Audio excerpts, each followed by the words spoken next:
ಕೆಲವೊಂದು ವಿರೋಧ ಪಕ್ಷದವರು ಅವ್ರ ಸೊಸೈಟಿದವರಿಗೆ ಹೋಗಬೇಡ ಅಂತ मेसेज ಕೊಡ್ತಾರೆ. हे राजकारण म्हणायचं आहे. आता ह्यांचा कार्यक्रम आहे, आम्ही एक सोसायटी केलंय, तुम्ही जाऊ नका असं म्हणणं त्यांचा विचार आणि व्यासपीठावर बसलेल्या ह्यांचा विचार ह्याच्यामध्ये किती फरक आहे जरा कळवून. आपल्याला राजकारण करायचं नाही, आपलं राजकारण करताना करूया, परंतु सहकारामध्ये आपण राजकारण करायचं नाही म्हणणारे विचार असणारे ही मंडळी. आणि आज मीटिंग आहे ते विरोधकांचं आहे, तुम्ही जाऊ नका म्हणून सांगणारे आणि एक मंडळी. परंतु हसीनाथ नक्की विचार करेल की शेतकऱ्यांच्यासाठी कोण काम करायला लागलंय, त्यांच्या हातातच ते धुरा येणार ह्याच्यामध्ये संशय नाही. आणि मी तुम्हाला एक विनंती करतो, एवढं चिघळायला कारण काय? हे इलेक्शन असू दे, DCC बँक असू दे, चिघळायला कारण काय? राजू अण्णांनी ते कन्नडमध्ये सांगितलं. ज्या वेळेला 2008-9 मध्ये कर्नाटकामध्ये येडियुरप्पाजींच्या नेतृत्वाखाली भाजपा सरकार होतं, त्यावेळेला लक्ष्मण सवदी कोऑपरेटिव्ह मिनिस्टर होते. त्यावेळेला मी इथं हरलेली कॅन्डिडेट होतो आणि मी असू दे बालचंद्र अण्णांना देखील मी जाऊन भेटलं होतं आणि अण्णासाहेब आम्ही तिघं मिळून माझ्या निपाणी तालुक्याला PKPS पाहिजे म्हणून आम्ही मंजुरी घेऊन आलो होतो. त्यावेळेला आम्ही 7 सोसायटी मंजुरी केल्या. नंतरच्या कालावधीमध्ये अनेक 30 सोसायट्या मंजुरी केल्या आणि 2013 पासून आतापर्यंत मागचे जे अध्यक्ष होते त्यांच्याकडे स्वतः मी मिनिस्टर असताना जाऊन त्यांच्याकडे विनंती केलं की माझ्या सोसायटीला मेंबर करून द्या. माझ्या निपाणीत असणाऱ्या सगळ्या सोसायटीचं मेंबर झालं.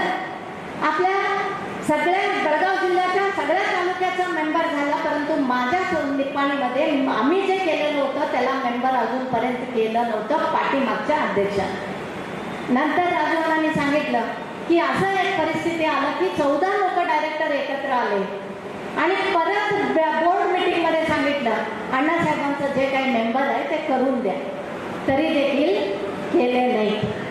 म्हणून हे सगळं राजीनाम्याचं, अविश्वास ठरावाचं हे सगळं आलं.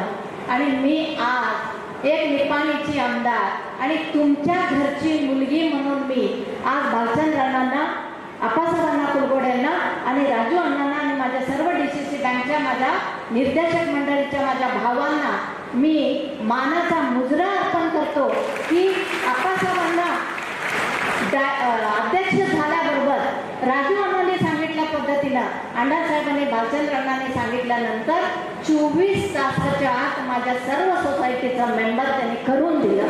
हे म्हणायचं राजकारण, हे म्हणायचं विकास, हे म्हणायचं की आपल्या शेतकऱ्यांबद्दल असणारं एक प्रेम आणि विश्वास.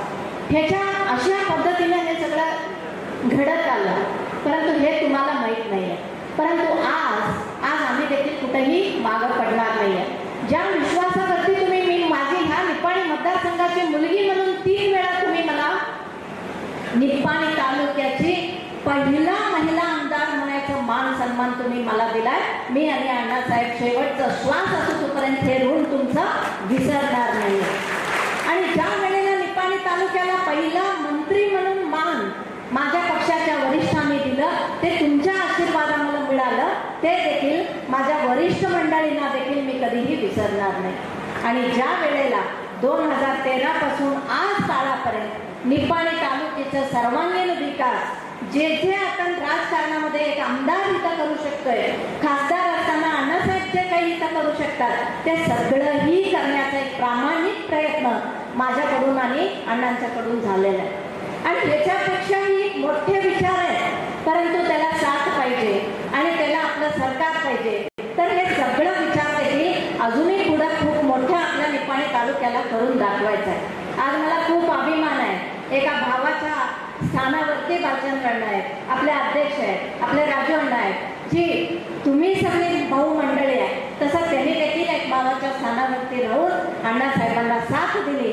ते आम्ही आणि तुम्ही कधीही विसरणार नाही, विसरायचं नाही. म्हणून आपण एक टाळ्या वाजवून त्यांना अभिनंदन करूया, त्यांना आम्ही विश्वास देऊया. असंच आम्ही सगळेजण बेळगाव जिल्ह्यामध्ये ते शेतकऱ्यांच्यासाठी, गोरगरिबांच्यासाठी, महिलांच्यासाठी जे काही करायला शक्य आहे ते सगळं आम्ही करून दाखवण्याचा प्रामाणिक प्रयत्न करतोय. म्हणून आज हे निवडणुकीच्या पूर्वभावी एक सभा आहे. त्याच्यानंतर आमचे अध्यक्ष MP अण्णा, पवन अण्णा, आमच्या सर्व निर्देशक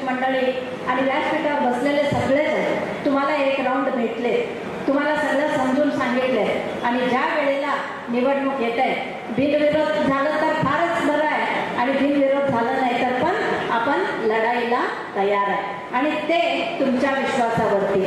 म्हणून आज हे कार्यक्रम आपण इथं घेतलेलं आहे. जे काही बालचंद्रांना इथंपर्यंत आले त्यांनी सांगत होतं, वहिनी हलसिद्धनाथाचं दर्शन घ्यायला मी याव म्हणत होतो परंतु योग मिळून आला नाही. परंतु आज श्रावण महिना आहे, हलसिद्धनाथांचं वार गुरुवार आहे आणि नक्कीच तुम्हाला आणि अण्णासाहेबाला विजय आज सुरुवात झाली आणि असेच व्हिडिओ तो आपण प्रत्येक क्षेत्रामध्ये करत जाऊया आणि आम्ही सगळेजण तुमच्या पाठीशी आहे. विश्वास देऊ का नको देऊ? एकदा वर हात उचलून टाळ्या वाजवून त्यांना विश्वास द्या की आम्ही सगळेजण तुमच्या बरोबर आहे. आपण आपलं हित बघायचं आहे, आपल्या गावकऱ्यांचं हित बघायचं आहे, आपल्या गावातल्या शेतकऱ्यांचं हित बघायचं आहे. म्हणून आज आपण त्यांना विश्वास देऊया आणि हे कार्यक्रम खूप सुंदर अशा रीत्या टाइमात तुम्ही सगळे आला आणि अण्णा देखील आले आणि आपले सर्व अध्यक्ष उपाध्यक्ष सर्वजण आलेले आहेत. परंतु आज इथून कामाला लागायचं, कोण काय म्हणतात तिकडं लक्ष द्यायचं नाही आहे. आपण आपल्या देशाचं भविष्य, आपल्या तालुक्याचं भविष्य, आपल्या शेतकऱ्यांचं भविष्य हे आपण मनामध्ये ठेवून घेऊन आजपासून ते आज शपथ घेऊनच इथून बाहेर पडायचं आणि विजयोत्सवाचा कारण ज्या तुम्हाला अन्न ಮೊದಲು ನೀವು ನಮ್ಮ ಹಸಿದನಾಥಕ್ಕೆ ಬರಬೇಕು ಗುಲಾಲ್ ತಗೊಂಡು